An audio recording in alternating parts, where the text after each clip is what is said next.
आज हाम्रो टोल विकास समितिकोबाट चाहिँ यो सरसफाइ अभियान चलाइरहेका छौँ अनि यहाँ हाम्रो सबैजना चाहिँ सरसफाइ अभियानको लागि हतियार सँगसँगै हिँडिरहेको छ। यो चाहिँ सबै यो साइडमा यो काटौँ यो दायाँ बायाँ सबै रोडको हेरेर यो सरकारहरू घारी अलिकति भएर चाहिँ हामीले यो सरसफाइ अभियान गरेको होइन दाइ।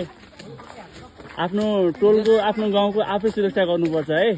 कुनै पनि बाटोमा चाहिँ कुनै खालका बोट बिरुवा नरोपिदिनु हुन हामी अनुरोध पनि गर्दछौँ कि यो बाटो भनेको चाहिँ हाम्रो सार्वजनिक सम्पत्ति हो र कुनै खालका बोट बिरुवा सागसब्जी नलाइदिनु हुन पनि अनुरोध गर्दछौँ टोलवासी सम्पूर्णलाई। त्यसकै हामीले चाहिँ अपिल पनि गर्दैछौँ है हजुरहरूलाई। त्यसको लागि चाहिँ अब कहिले पनि यो यसैमा चाहिँ साइड साइडमा चाहिँ रोक्नु भएन। यो गाडी भयो, गाडी राखेर अब यो हामीलाई रोड अवरोध पनि हुन्छ। त्यो भएर चाहिँ सरसफाइ चाहिँ हामीले आफै पनि गर्नुपर्ने हुन्छ। आफ्नो घर अगाडिको सामान सरसफाइहरू चाहिँ सबै आफै गर्नुपर्ने हुन्छ।